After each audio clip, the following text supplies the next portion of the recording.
and Namaste. Myself Bhavani Pentela, working as an assistant professor in Noida Institute of Engineering and Technology, Pharmacy Institute, Greater Noida. Today I am here to teach the Pharmacology 3 with the subject code BP602T. In this lecture, we are going to cover anti-ulcer drugs part 1. In my previous lecture, we had discussed about the drugs acting on respiratory system. In unit 1, it has been categorized into two major parts. One is the drugs acting on the respiratory system, and second part was the drugs acting on the gastrointestinal system. Okay, let me move into the fifth lecture of my my fifth lecture, which we discuss about the anti-ulcer drugs. So, what is an ulcer? If you say here ulcer, so it is a common terminology you had heard a lot of times when you have feel when you feel the pain at the stomach. So, ulcer is a part of a gastrointestinal tract.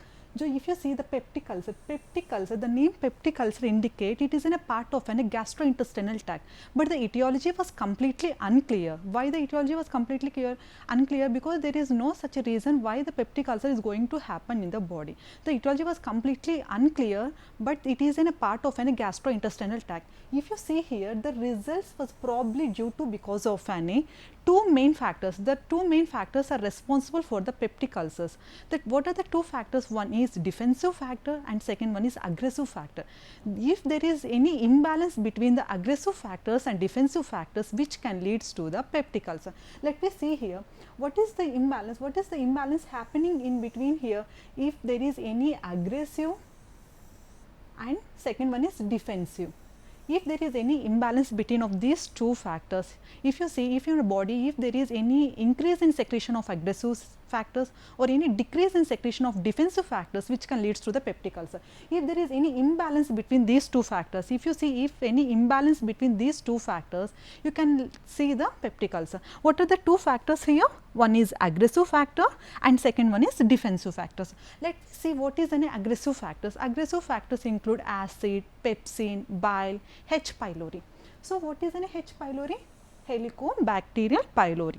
So, Helicobacterial pylori, it is an microorganisms which will live in the digestive tract. After many years, it can cause the source which can leads to the peptic ulcer. So, this is one of the reason that can cause the peptic ulcer. Helicobacter H. pylori is a bacteria which can induce the peptic ulcer. This is also one reason that aggressive factor, because of this aggressive factor, it can leads to the peptic ulcer. If there is any decrease in the defensive factors, if any decrease in the defensive factors like gastric, mucosa, bicarbonate secretion, if there is any decrease in prostaglandin secretion, nitric oxide, all these secretion decrease होने की वजह से, all the secretion if it has been decreased in your body, if the defensive factors has been decreased in your body, which can leads to the ulcer. So, in which I can conclude here why the ulcer is going to happen, because the ulcer is going to happen due to the imbalance between aggressive factors and defensive factors. If there is increase in aggressive factors or decrease in the defensive factors, which leads to the ulcers. If you see in our body, 2.5 liters of gastric secretion will be released. If in our body 2.5 liters of gastric secretion will be seen on every day.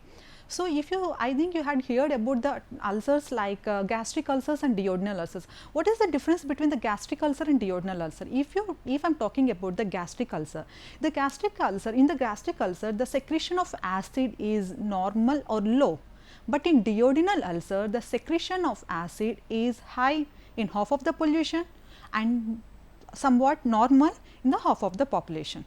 Okay. So, if you see the duodenal ulcer and gastric ulcer, the gastric ulcer is due to because of what is the reason? What is the reason behind the gastric ulcer? In gastric ulcer, the secretion of gastric acid is normal or low. In duodenal ulcer, the secretion of acid is high in half of the population and you can see in normal in a half of a population. So, next let us see about the gastric acid secretion. The gastric acid secretion on a parietal cells has been regulated by the three pathways. So, So if you see, the gastric acid secretion act on your parietal cells will be regulated by the three pathways. What are the three pathways? First one is gastrin, second one is neurotransmitter acetylcholine, and third one is local hormone histamine. These are the three pathways which can regulate the acid secretions on the parietal cells. Let me discuss one by one. First one is gastrin. What is a gastrin? Gastrin is a hormone. It may stimulate the acid, and this stimulation of acid also increase the pepsinogen secretion. So if you see this gastrin, the gastrin is a hormone. When this gastrin bind to its receptor, then what is going to happen? It stimulate the acid. It will stimulate the acid, and also it stimulate or it increases the pepsinogen secretion.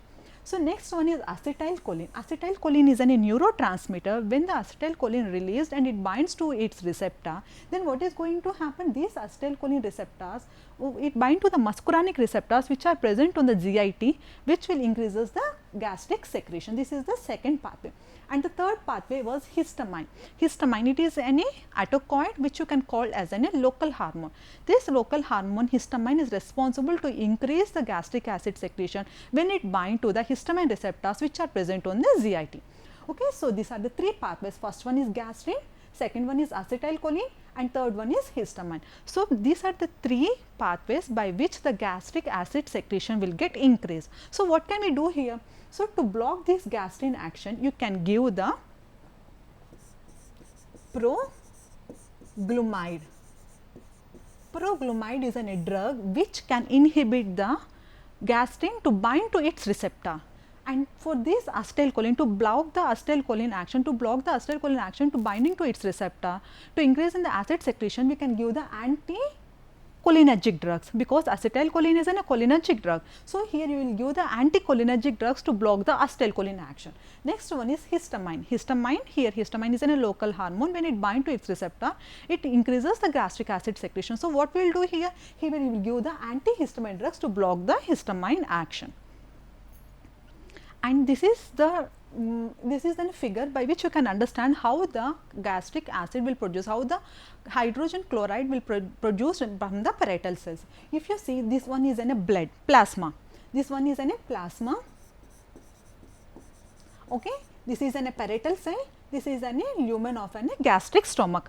Okay, this one is in a plasma blood, and your center one is in a parietal cell, and this one is in a lumen of a gastric stomach. If you see here, in a parietal cell, what is going to happen? In parietal cell, hydrogen and carbon dioxide in the presence of carbonic anhydrase enzyme. This is an enzyme which can produces the carbonic acid.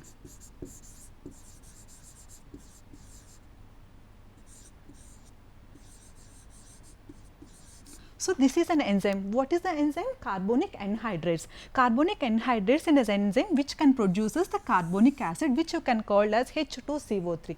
In the presence of water and carbon dioxide, the carbonic anhydrate enzyme will be converted into, in the presence of this enzyme, the water and carbon dioxide will be converted into carbonic acid, which is shortly called as H2CO3. And this H2CO3 is further split into bicarbonates and hydrogen. Okay. So it was clear, right? Water plus carbon dioxide in the presence of carbonic anhydrase enzyme, it will produces the carbonic acid. This carbonic acid, again in the presence of the carbonic anhydrase enzyme, it can split into bicarbonates and hydrogen. These bicarbonates will transport to the plasma with the help of antiport. So this is the ion bicarbonates, HCO3 minus, it is a bicarbonates. With the help of antiport, it will be transported to the plasma, and the chloride will be transported to the parietal cells to the lumen of a gastric cell. So if you see here, this is the chloride which is present on the plasma. Now by this antiport, the bicarbonates is passing to the blood, and here the chloride is directly passing to the lumen of a gastric stomach. So this is an antiport which will transport the bicarbonates and chloride ions. Okay, and if you see here, the hydrogen ion has been produced by the carbonic acid. This hydrogen ion, in the presence of hydrogen and potassium ATPase.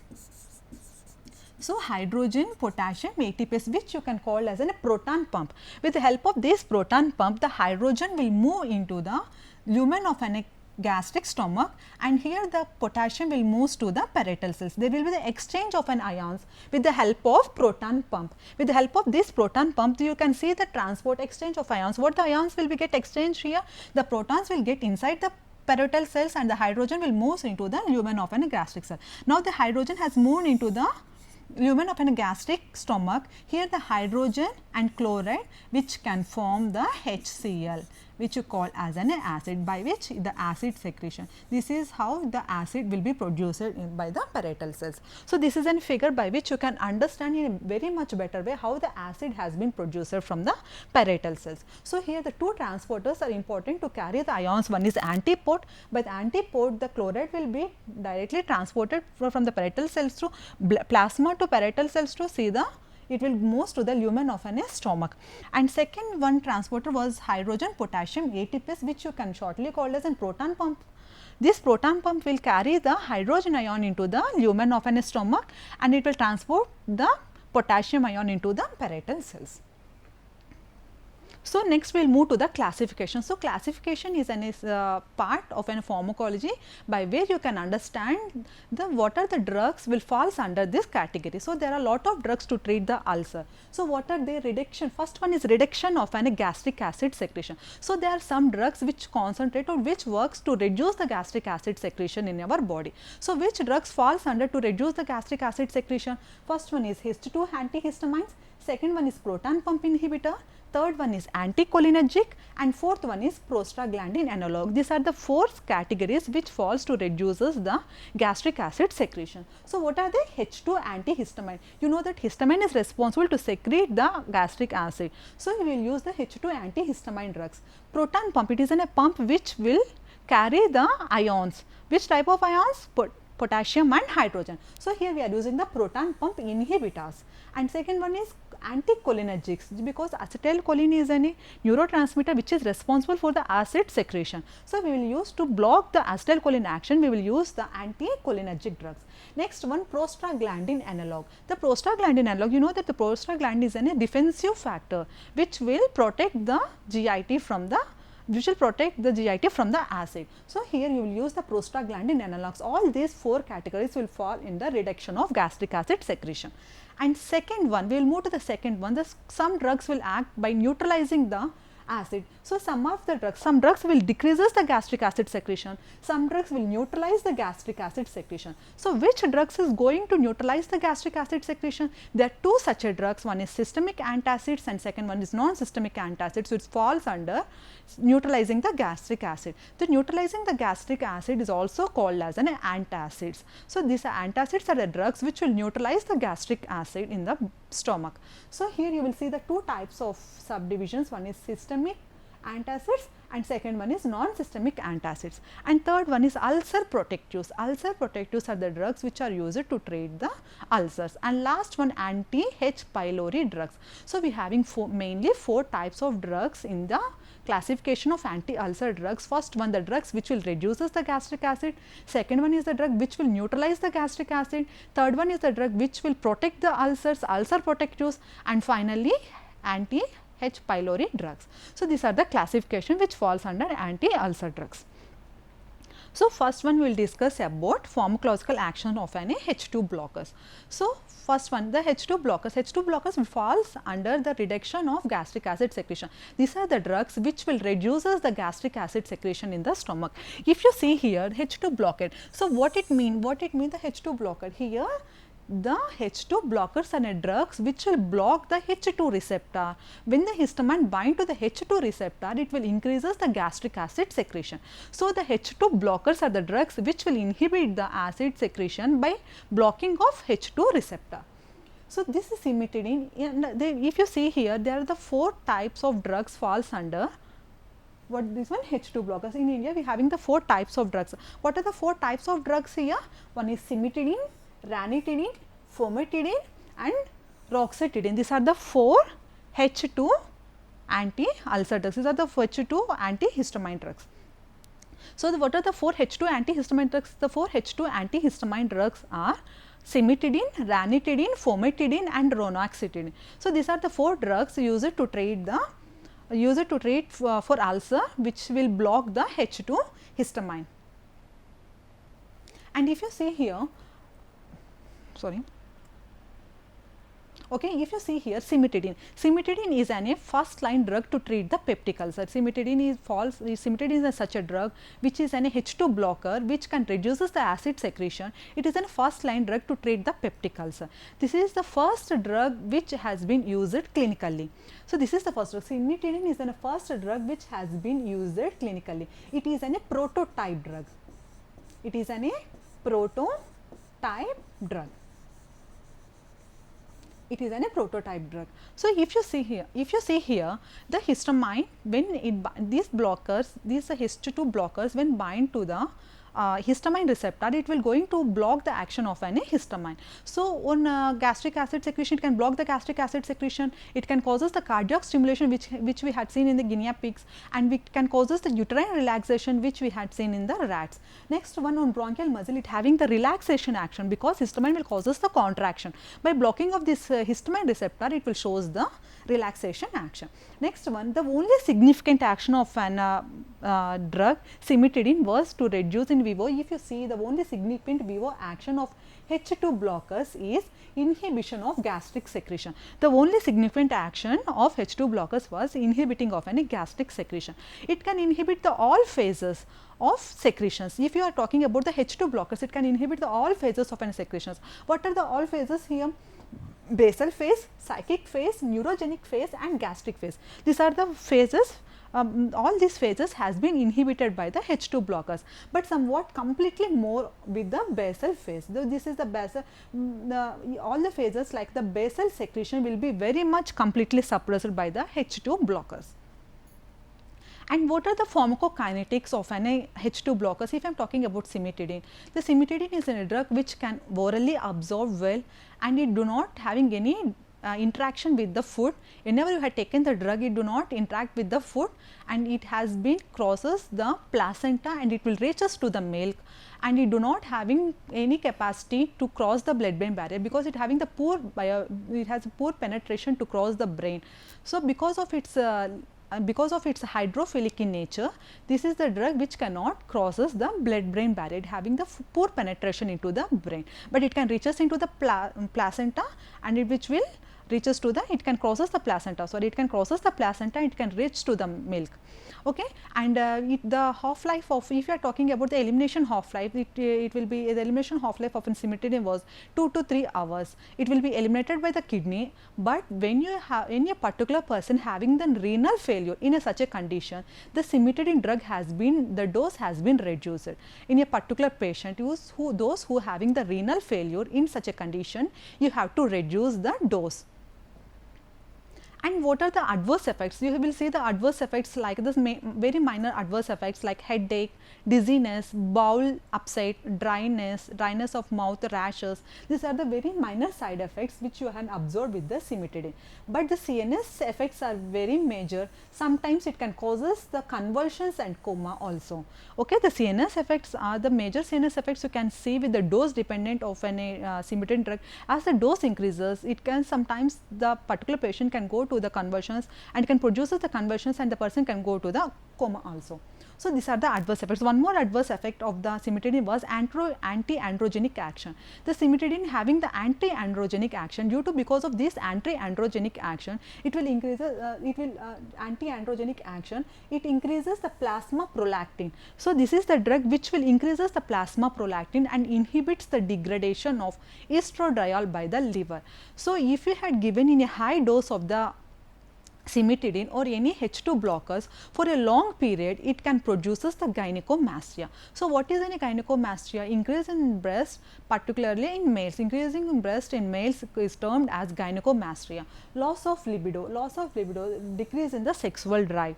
Next one, impotence. This, and finally you can see the temporarily decrease in the sperm count. All this will be seen when the dose has been increased with the H2 blockers. The H2 blockers having the anti-androgenic action, if the dose has been increased, which can causes the gynecomastia, loss of libido, impotence, and sometimes we can see the decrease in the sperm count also. So, next one, drug interaction. The drug interaction, when you had taken two drugs, one drug will alter the effect of another drug. So, if you see here the cimetidine is an enzyme inhibitor. It is going to inhibit an enzyme cytochrome P450 in the liver.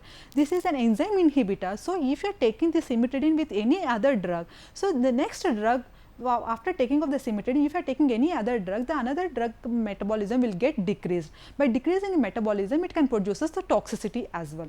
So, if you see here ketoconazole is a drug which you had taken with the cimetidine. So, what is going to happen? Ketoconazole absorption is decreased when you had taken with the cimetidine.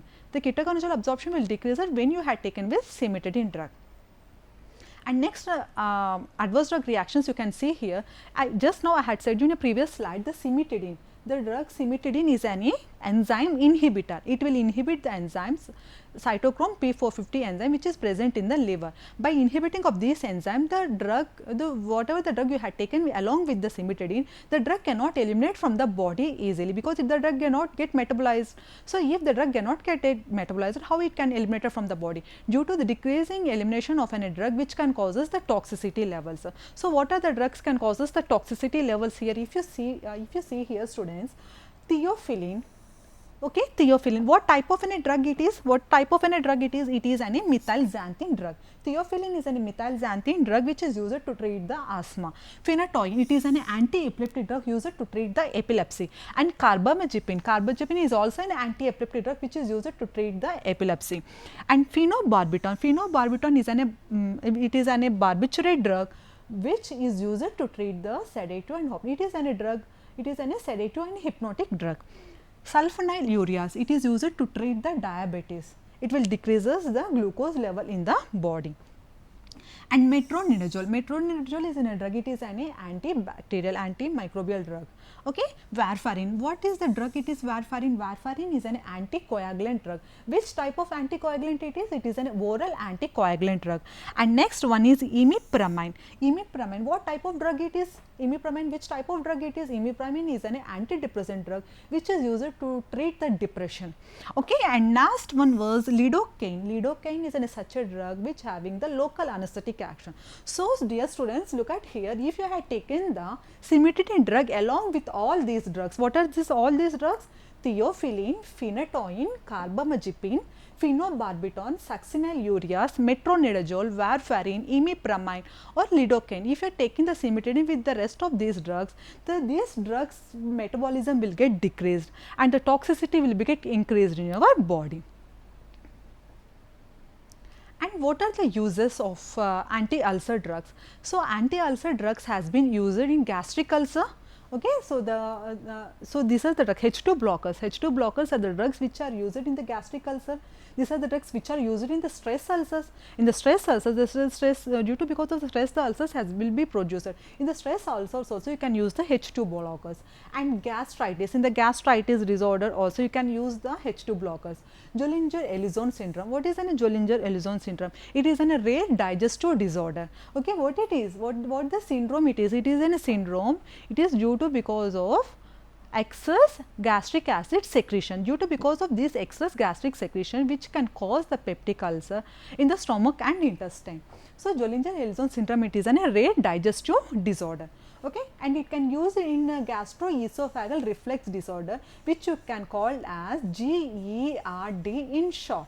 So, in previous lecture, if you are having any doubt regarding this disorder, you can go with my previous lecture which I had explained what is GERD. Okay, and it will be used in the prophylaxis of aspiration pneumonia. So, prophylaxis of aspiration pneumonia. So, this is the uses where you can take the H2 blockers. H2 blockers are used in the gastric ulcers, it can use it in the stress ulcers, it can use it in gastritis, it can use it in GERD disorder, it can use it in the Jolenser-Ellison syndrome, it can used as a prophylaxis of aspiration pneumonia.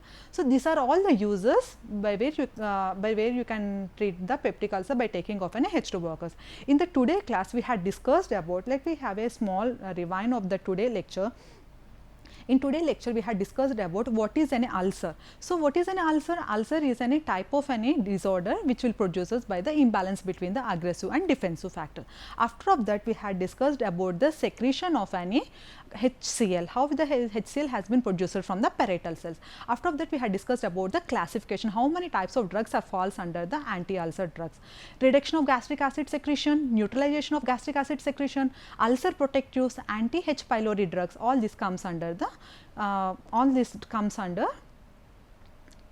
classification of anti-ulcer drugs. After that, we had discussed about the pharmacological actions of H2 blockers, and after that we had discussed about the adverse drug reactions, and after that we had discussed about the drug interaction, and finally we went to the uses. So, by today class, I have completely H2 blockers.